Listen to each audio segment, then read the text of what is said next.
罗马书第10章第5节到15节。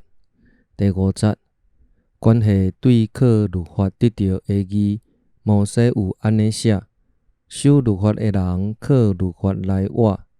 毋过关系对神称义，圣经有安尼讲：你毋通心内讲，啥物人会爬上天，就是讲啥物人会将基督带落来；嘛毋通讲啥物人会落去深渊，就是讲啥物人会将基督对死人中带起来。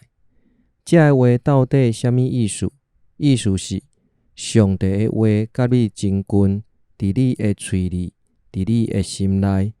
这就是阮所宣扬神的信息。你若用喙宣认耶稣是主，深信上帝有予伊对死人中搁活，就会得到救。因为人心信就得到称义，喙宣认就得到救。圣经有安尼记载，信伊的人袂致到失望。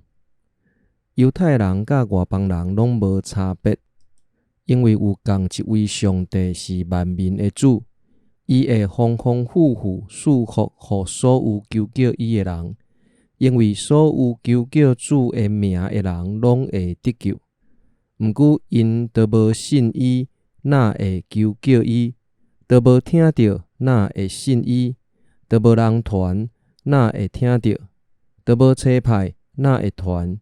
才有圣经所记载，传播福音的人，因的脚趾偌尔水。